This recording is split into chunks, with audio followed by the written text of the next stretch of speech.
Hey folks, let's make this at least interesting. Over recent years, we have of course had the spread of a farming system from a developmental branch that has become a phenomenon to only gathering only 600,000 viewers on a prime television network. We're going to talk about, of course, Robert Roode on the standpoint, but this is the beginning in the WWE career of Robert Roode.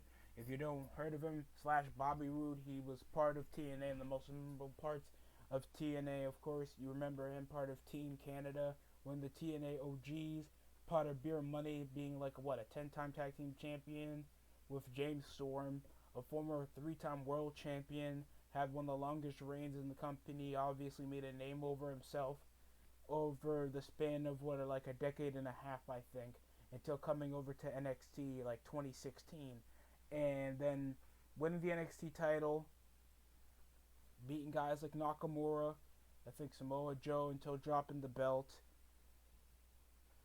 and finally coming over to the main roster.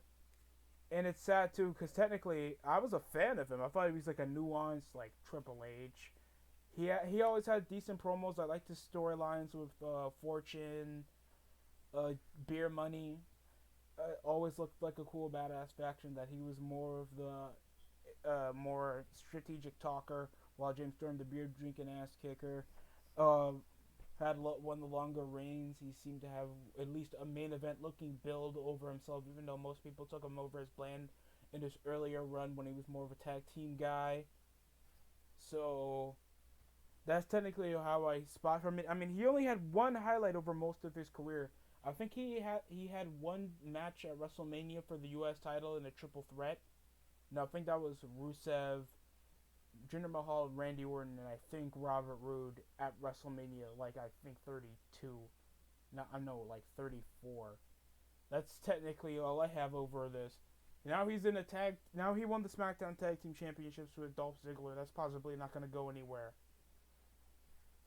Do I think possibly he'll like overcome this because of the brand split swiftly declining over most of their top stars, where they have to push consistent main event rooms like Dolph Ziggler, Kevin Owens, Kofi Kingston, exceeding TV time over mid card purgatory stars that possibly don't have enough character, gimmick, or at least that much literal popularity than they think they have because of a hardcore fan base, and actually push guys that look the TV part, can wrestle, can carry over promos, and actually make the show episodic, and looks like a main eventer. And I think Robert Roode has over that potential, but I don't think WWE sought that over having guys like Kevin Owens win the world title than Robert Roode, pushing over guys over the main event scene like Kofi Kingston than Robert Roode, and just a lot of disappointing booking strategies that I've gotten over most of the guys over NXT.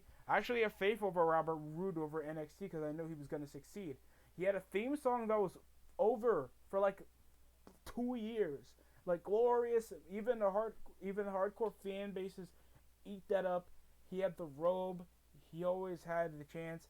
The guy was obviously gathering anything else except that much of a character, other than the glorious gimmick, and that's enough to at least gather you as like an IC champion. The IC title isn't as prestigious as they had it back years ago. So yeah, I mean, do I think Robert Roode should at least be in a top leading storyline? I think he should. I don't mind him chasing for the title because the guy actually looks like a main eventer and he can talk.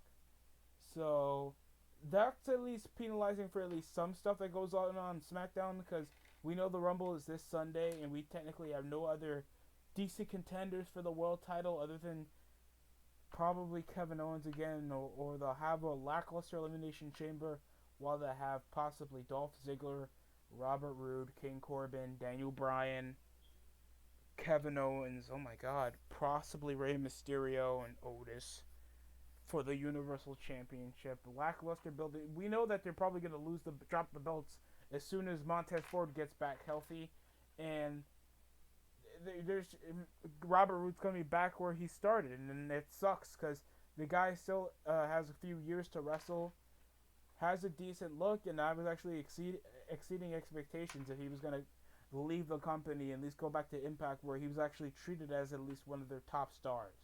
So hopefully this isn't a decline, but it's just a bit of a downhill spiral for Robert Roode, so he can build himself back up. Because I'm actually a big fan of the It Factor, the whole It Factor gimmick thing back in the day when TNA was actually still gathering near a million viewers, even though their storylines sometimes were garbage. But I could still be like, oh, okay, I remember Bobby Roode, world champion. Other than that, that's all I have for today's video. If you guys think differently over possibly Robert Roode not getting a push, or the decline of Robert Roode because he's tag team champions with the most least prestigious belts I have seen in years, the belts are literally not as important until the Usos or the New Day hold it, like seriously, and there's not that much of a tag division anyway to make these guys actually feel like must-see guys to face off against, so it's just gonna feel worthless. If you think differently, please comment down in the comment section below. I have nothing that much hateful to say over Robert Roode than I do for certain guys that's been in the company for years and still can't push over the needle. But yeah, I'm good. I at least know that he at least has a definable look and he doesn't look gay like Dolph Ziggler, his tag team partner. That's all I have for today's video.